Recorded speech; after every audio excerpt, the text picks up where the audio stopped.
That's how I'm feeling. It's impossible for me believing that I can't, that I won't make it happen. Just watch what I got, all the strength that I have in me.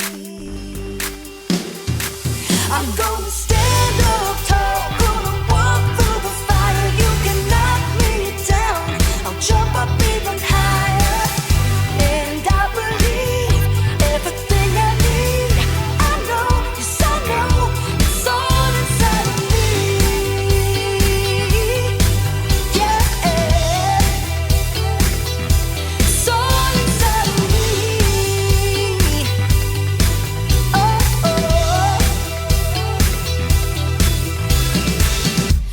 Exceptional is what I'm bringing.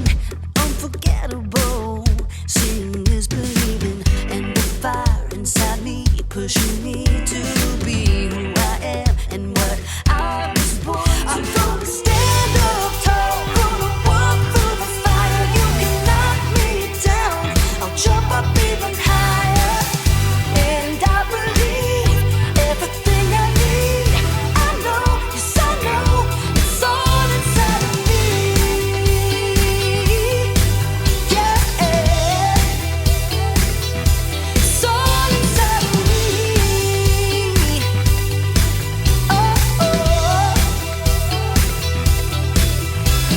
I won't hold back, throw away the doubt. Nothing can stop me now. I won't hold back, throw away the doubt. Nothing can stop me now. I'm gonna stand up tall, gonna walk through the fire. You can knock me down, I'll jump up even higher. And I believe everything I need. I know, yes I know, it's all inside of me. It's all inside of me. It's all inside of me. It's all inside of me. I believe it. I believe it.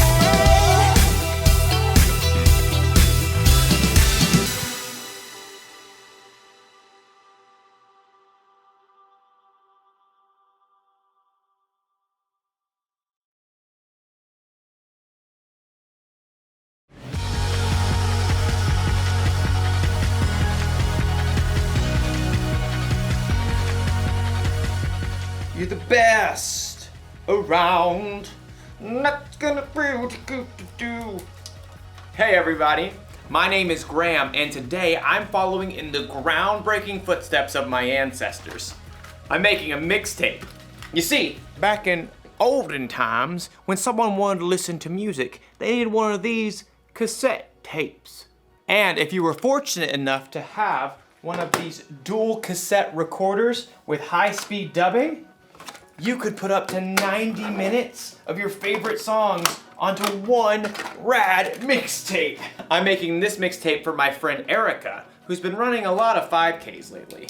The Eye of the Tiger. And I'm only picking super encouraging songs. That way, Erica will have confidence. Confidence is learning to see yourself the way God sees you. Now, I know what you're thinking. Wouldn't it be simpler just to make a playlist that Erica could listen to on her phone? Maybe, but this is all a part of the plan. My plan is to give this mixtape to Erica so she can listen to it while she's running. She probably doesn't have a tape player, so she'll borrow mine. And if she carries this thing around with her everywhere, she'll build up arm strength. Oh, I didn't say it was a good plan. Oh man, another one bites the dust. Sometimes plans don't work out the way you expect. But as you'll see in today's story, sometimes there's a bigger and better plan. Oh. Gotta switch to side 2, I guess. How did people even survive back then? The Bible. It's 66 books of history, stories, letters, and poetry that fit together to form God's one big story. The epic adventure of how He created us and loves us so much that He made a way to rescue us. As we travel through the Bible, from Genesis to Revelation, we discover people who met God and found their lives changed forever. Now, for an amazing story. Inspired by the book of Joshua, chapters 5 and 6. For 40 years, God's people wandered the desert. At last, they reached the land that God had promised them. Joshua led them to the edge of the rushing Jordan River. The priests will carry the ark of the Lord. The ark was a beautiful chest that reminded the Israelites that God was with them. As soon as the priests step into the Jordan, it will stop flowing. Sure enough, as soon as the foot of the first priest touched the edge of the river, the waters parted. God's people crossed on dry land, just as God had led them through the Red Sea 40 years before. God did this so that all the nations on earth would know that He is powerful. Soon after, the Amorites and Canaanites living in the land had heard what God had done. Fearful, they retreated back to their towns, including the high-walled city of Jericho. Oh, great.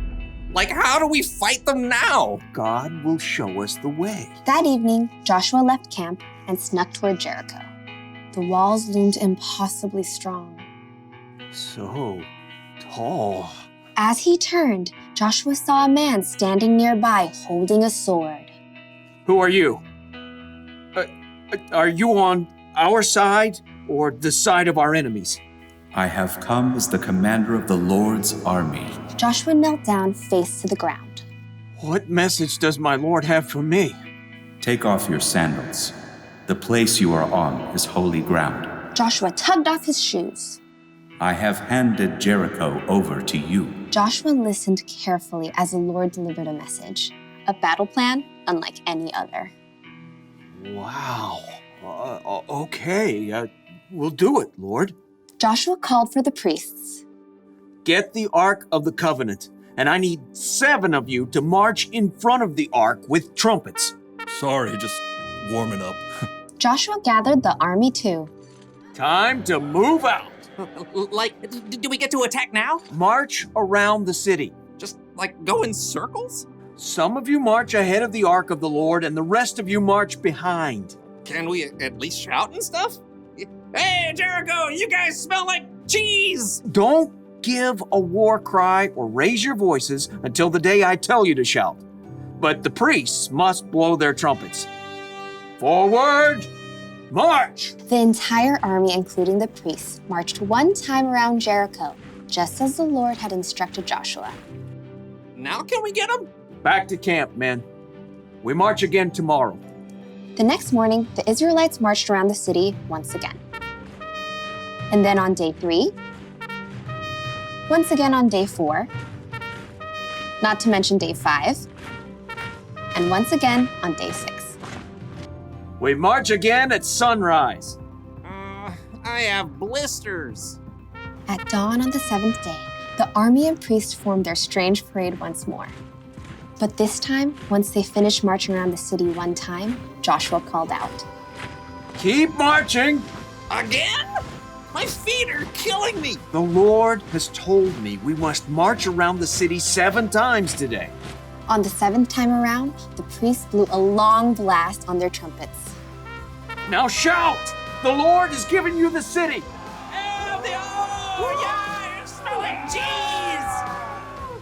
As the shouts of the Israelites rang out in the clear morning air, something incredible happened. The massive walls of Jericho began to tremble. The gates shivered and quaked. Jagged cracks ran through the heavy stones. Rocks began to tumble from the tops of the walls. Little rocks, large stones, giant boulders, until at last the walls collapsed, crashing in on themselves. The ground quaked, and plumes of dust burst into the air. As the air cleared, the Israelites stared in amazement. The city of Jericho stood wide open. Take the city! With nothing standing in their way, the Israelites charged right in. That day, they completely defeated the city of Jericho. God was with Joshua, and he became well known everywhere in the land.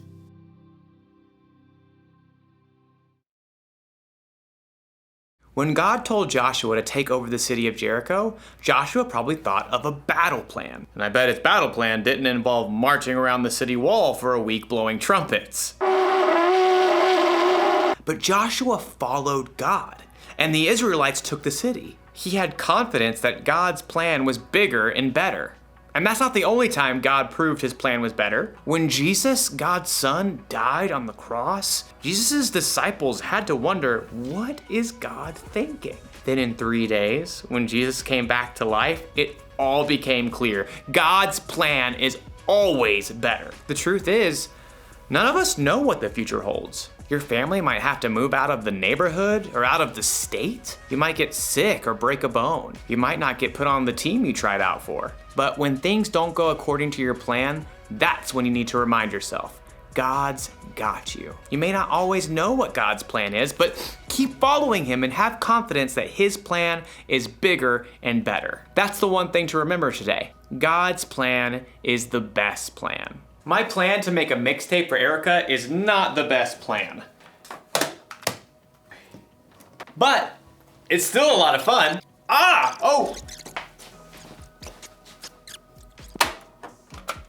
Oh no, it's unraveled. Oh wait, no worries. I've got an idea. Huh? Just like my ancestors. I'll see you next time.